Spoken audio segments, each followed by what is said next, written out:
उत्तराखंड में मानव और वन्यजीव संघर्ष की बढ़ती घटनाओं से होने वाली मौत का मामला सतून में गूंजा। सदन में विपक्ष के कई विधायकों ने अपने अपने विधानसभा क्षेत्रों की वन्यजीवों के हमले की घटनाओं पर चिंता व्यक्त की। साथ ही सरकार से एक ठोस नीति बनाए जाने की भी मांग की है। वहीं इस मामले पर वन मंत्री सुबोध उनियाल ने खास बातचीत की। अनादि टीवी संवाददाता सोनू सिंह से सुनिए। मानव और वन्यजीव संघर्ष की घटनाओं को किस तरह से कम किया जा सकता है, बातचीत करने के लिए हमारे साथ मौजूद है उत्तराखंड के वन मंत्री सुबोध उनियाल जी। उनियाल जी से जानेंगे। सर, आपसे जानना चाहेंगे, लगातार आप प्रयास कर रहे हैं, बावजूद इसके फिर भी घटनाएं बढ़ रही हैं। देखिए, 71% वन आच्छादित क्षेत्र है और तकरीबन पर्वतीय राज्य है। जंगलों से तकरीबन मैं समझता हूँ संभवतः राज्य का कोई इलाका ऐसा नहीं है जंगलों के सीमाओं से घिरा ना हो। ऐसी स्थिति में सरकार के प्रयास तो हैं। हम लगातार हमने इसमें एक्शन प्लान ही बनाया है human wild life conflict mitigation पे।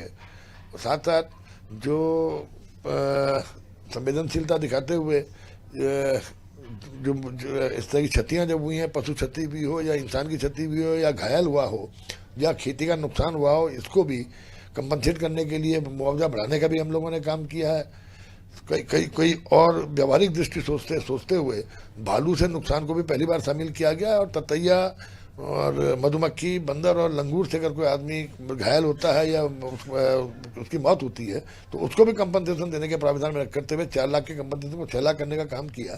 साथ ही साथ इनको रोकने के लिए हम लोगों ने 32 करोड़ के आसपास रुपया जो ह्यूमन वाइल्ड लाइफ कॉन्फ्लिक्ट को रोकने में जो इक्विपमेंट्स की आवश्यकता होती है, जो हमारी क्विक रिस्पांस टीम है उनके लिए, और तमाम जो जगह जगह हमने ऐसी जगहों को चिन्हित करके जो हॉट स्पॉट थे उनमें स्ट्रीट लाइट लगवाने का काम भी करने का काम भी किया। तो लेकिन बिना जन जागरण के, बिना जनता के सहयोग के, बिना जनता की जागृति के मैं नहीं समझता कि बहुत प्रभावी अंकुश लगाया जा सकता है। क्योंकि अगर आप देखेंगे 2017 से अगर 2024 तक के आंकड़े देखेंगे तो तकरीबन समान है।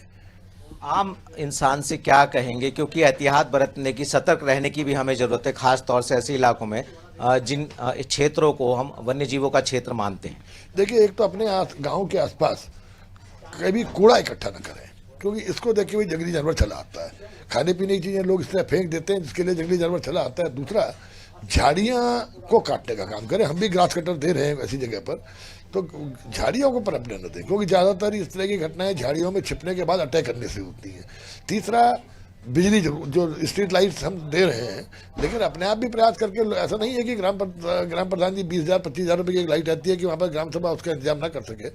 चौथी चीज़ जो सबसे बड़ी आवश्यकता है कि देर रात को अकेले न निकले, कम से कम जंगल की ओर न निकले, क्योंकि जब जंगल के आसपास आप रह रहे हैं तो उसी रात को ही जानवरों का ज़्यादातर उनका जो ट्रैवल है वो रात का है। तो ऐसी स्थिति में उससे बचने का प्रयास करें।